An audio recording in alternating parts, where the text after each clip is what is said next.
Someone is upset. And somehow you feel responsible. Maybe a friend is quiet today. Your mind immediately starts searching for something you said wrong. Maybe your partner sounds a little distant. And suddenly your chest tightens. You replay every message you sent. Did I do something? Did I say the wrong thing? Or maybe someone in your family is angry. And even if it has nothing to do with you, you feel this pressure to fix it. To calm them. To make things better. And if you can't? You feel guilty, but here's the strange part. No one officially gave you this job. No one said, you are now responsible for everyone's emotions. Yet somehow, it feels like you are. And the reason might go much deeper than you think. Because this feeling rarely starts in adulthood. It usually begins much earlier. Imagine a child in a home where emotions feel unpredictable. Some days everything is calm, other days someone is upset, angry, silent. The child doesn't fully understand what's happening. But they feel the tension in the air. They notice how the room changes when someone is in a bad mood. Voices become sharper. Movements become heavier. Silence becomes uncomfortable. So the child starts paying attention. Very close attention. They watch people's faces. Their tone of voice. The way doors close. And slowly, they begin asking a quiet question inside their mind. What can I do to make this better? Maybe they become the peacemaker. Maybe they try to be extra helpful. Maybe they stay quiet so they don't make things worse. Maybe they apologize, even when they didn't do anything. At first, it's just a survival instinct. But over time, something powerful happens. The child learns a hidden rule. When someone is upset, it's my responsibility to fix it. And that rule follows them into adulthood.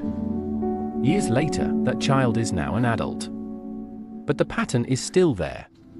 Someone seems annoyed, and your brain goes into alert mode.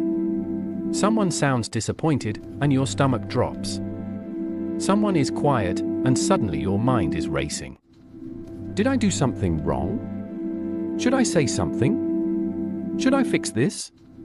This is why people who carry this pattern often become extremely emotionally aware. You can read the room instantly.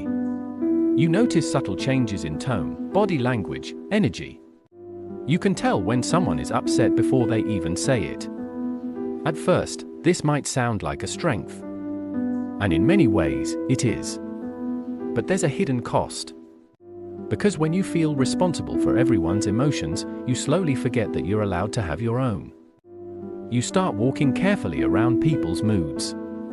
You adjust your behavior to keep the peace.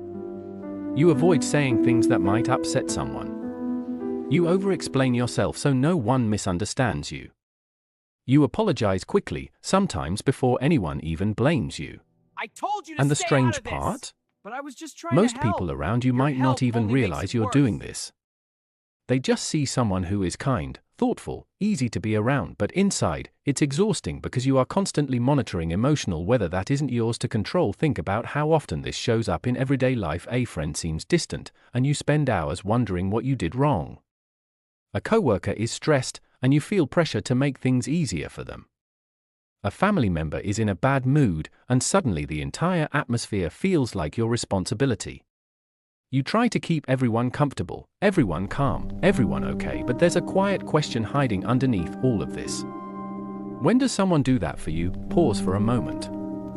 Think about the last time someone around you was upset. Did you immediately feel the urge to fix it? Did you start scanning your memory for something you might have done wrong? Did you feel guilty, even if no one blamed you? If that sounds familiar, there's something important you need to hear. Feeling empathy is healthy. But carrying responsibility for everyone's emotions is something else entirely, because here's the truth: most people with this pattern were never taught. Other people's emotions are not your responsibility. They belong to them. Just like your emotions belong to you, someone can be upset without it being your fault. Someone can be angry without it being your job to fix it. Someone can be disappointed without you needing to carry that weight. This realization feels uncomfortable at first. Because if you spent years trying to manage everyone's emotional world, letting go of that role feels almost wrong. It feels selfish. It feels careless, but in reality, it's the beginning of emotional freedom. There's a quiet moment many people eventually experience. A realization. It usually comes after years of trying to keep everyone happy, years of trying to prevent conflict, years of apologizing for things that weren't theirs to apologize for. And the realization sounds something like this: I've been carrying emotions that were never mine. And once you see that, something shifts. You begin to notice how often you automatically take responsibility for feelings that don't belong to you. You begin to pause before apologizing. You begin to ask yourself a different question. Not how do I fix this? But is this actually mine to fix? And sometimes the answer will be yes. Sometimes someone you care about really does need your support. But many times, the answer will be no. Sometimes people are upset because of their own stress, their own fears, their own experiences, and that's part of being human. You don't have to solve every emotional storm around you. You're allowed to stand in the rain without trying to control the sky. If you've spent years feeling responsible for everyone's emotions, this shift won't happen overnight. Your brain learned this pattern for a reason. At some point, it helped you feel safer, more accepted, more needed, but now you're allowed to learn a new rule. You can care deeply about people without carrying their emotional weight. You can be kind without sacrificing your peace. You can support others without losing yourself in the process. And maybe the most important realization is this: your value was never meant to come from how well you manage other people's feelings. You were never meant to spend your life keeping everyone comfortable. You were meant to live, to feel, to exist without constantly asking, is everyone okay with me? Because sometimes the healthiest thing you can do is quietly remind yourself of one simple truth. Not every emotion in the room belongs to you.